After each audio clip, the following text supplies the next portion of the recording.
Okay, we are at Search Engine Strategy San Francisco with Dave Roth from Yahoo.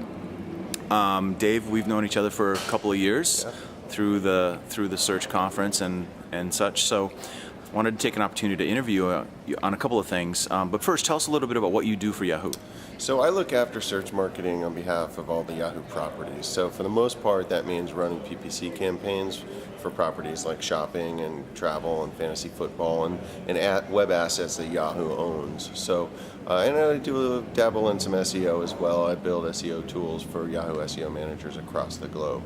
Okay, so basically, you're a search marketer that works for a search engine. I mean, that would be a succinct way of putting it, I guess. It's a little circular, but I'm not the search engine. I'm the search marketer, right? Yeah. Just to be clear. Yeah, and inevitably the question people that don't know about the fact that search engines do employ search marketers internally is that do you get insight into the mechanics of the secret sauce? Well, usually what I tell people is that I get very limited access. So kind of the access that we do get is, I have access to the product manager. So I kind of know over the years what Yahoo's been working on in search and what they're developing. That, just to be clear though, they don't let me look at the algorithm. Like I have no, there's a wall up there for a good reason. And the other thing that we do get a little bit of is we do get a little bit into data insights. We get to see some aggregated kind of user level data, but it's really like it's not anything that's super actionable. Sure. So we're still just another website in that sense. Okay, that's cool. So in the course of doing what you do, obviously you're interfacing with different departments and you're communicating the performance of search to different folks, and I think that's a bit of a different animal in a large organization than it would be with maybe a $50 million company or something. So I'm wondering about some of the challenges that you might, or maybe it's advice. What advice can you give for companies that are trying to do a better job at communicating the value of search across their organization? Right. So I think the key thing that you just said there, Lee, is value. And this is the soapbox that I refuse to get off of. And the first thing that you should do as a search marketer in any organization is make sure that you got a solid valuation for what you're doing. Because that's what allows me to keep my budgets when perhaps other budgets become fluid or might get repurposed for other causes. I literally get an email every morning that tells me how much profit I made for the company yesterday. And that is the most valuable asset that I have as a search marketer in a big company. Wow. And that's, it's interesting. I've had conversations with vendors that can help from an analytical standpoint provide search marketers with those kinds of revenue numbers. And some of the pushback they get is that, well, not all marketers at companies are savvy enough in the way they manage their pipeline, the way they manage conversion tracking and that sort of thing to actually come up with that.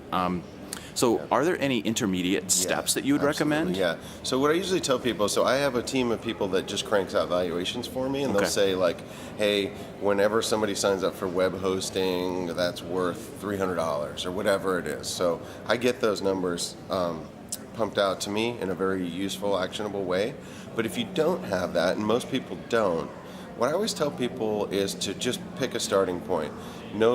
Take a lot of notes on your assumptions, be very clear about what they are, but make some assumptions about value, about conversion rate, about click-through rates, and just make sure that it's very visible and transparent. You can always go back and test your assumptions later, but the thing that people often just get completely hung up on is having a perfect valuation model. And I always tell people, don't strive for perfection here. Strive for something that you can get sign off on, right? Go take your general web analytics data, right, and assume that search marketing performs like some segment there. And the key is it needs to be something that like an SVP or a CEO can at least sign off on to get you a little bit of a test budget. Because search, like social, like all these other media, once your executives get a little bit of a taste of it, they immediately want more. So just keep it simple, test your assumptions, and you'll get to where you need to be. Awesome. So there's big changes afoot, Microsoft and Yahoo, right? Yeah. So I guess just some bottom line questions. Really, what is first characterize what does the change mean for a marketer? Okay, so there's a few aspects to this. First of all, let's talk about organic. That's kind of the easiest thing to talk about. The organic transition is happening right now. as we speak. So if you go to Yahoo right now and you do a search, there's a pretty good chance that you'll see at the bottom of the page it says powered by Bing, right? So that's the first part of the transition, and it's probably I wouldn't say the easiest, because none of this is easy. This is the biggest transition anybody's ever seen in the search world, but that part of it is fairly manageable compared to the paid side, because there's no advertisers and salespeople and account management people. And so with that part of the transition, it's going to take a little bit longer. The work is going on right now with a target of October 15th to be transitioned. The key there is quality. So Yahoo has said that we will only transition with quality, and if for some reason we can't do it on October 15th, we're going to wait until Q1 of next year. Okay. And then that means a lot of different things to a lot of different people, for publishers or marketers. But the basic here is that you're going to be using the Ad Center platform. If you're going to be advertising on Yahoo or on Bing for paid search, you're going to be using the Ad Center platform. And if you have a YSM rep right now, that YSM rep will probably stay with you and continue to be your rep as an advertiser. And then aside from that, there's a lot of different implications for publishers, big advertisers, small advertisers. I could go on and on, but right.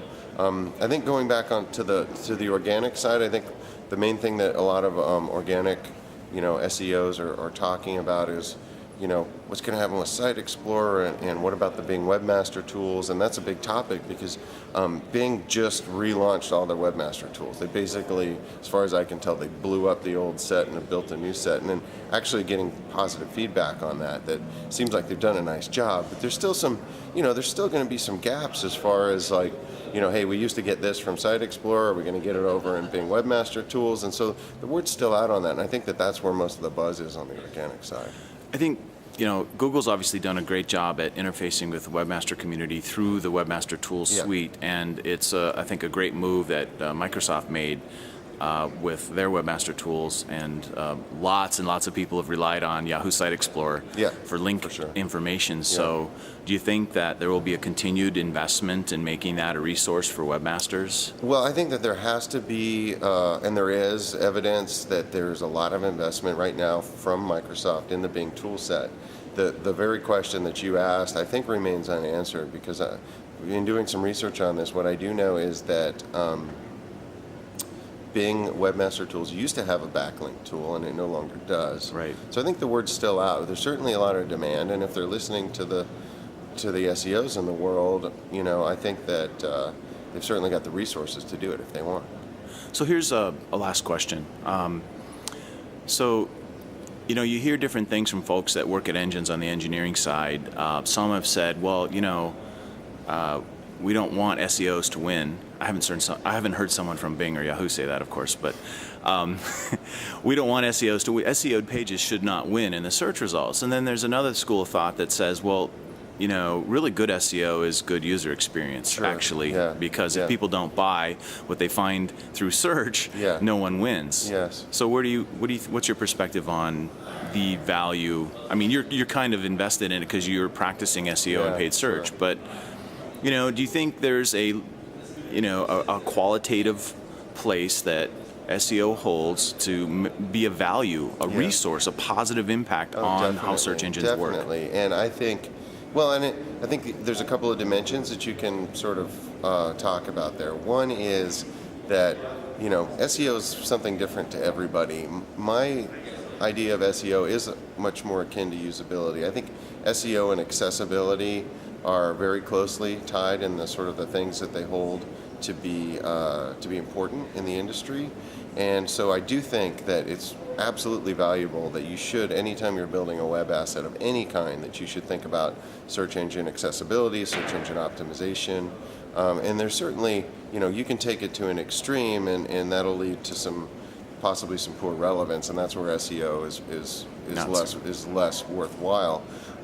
But the other dimension is that SEO isn't just SEO anymore. Like, SEO isn't just about making a web page that search engines like. I mean, there's so much more to it now. There's video, there's social. The search engines are very smart in understanding how well, they're getting smarter and smarter about understanding how social can actually affect SEO, right? And the search results page itself is changing so much that you can't just think about your web assets as, web pages that need to be optimized. There's just too much going on that page anymore to limit yourself in that way, to just saying, well, I want to rank high for the keyword such and such on my homepage. That's just not the game anymore. Right. Well, super. I really appreciate your time. And so where can folks connect with you online? I mean, is it Twitter, a blog, Facebook, LinkedIn? Sure. So I write a column for the good people over at Search Engine Land. I write the industrial strength column once a month. Excellent. I have a place where I put all my content. It's called industrialstrengthsem.com. Oh, great. And on Twitter, I'm not a super active tweeter, but you can get me at Dave Roth Says. Awesome. Thanks a lot, Dave. All right, thank you.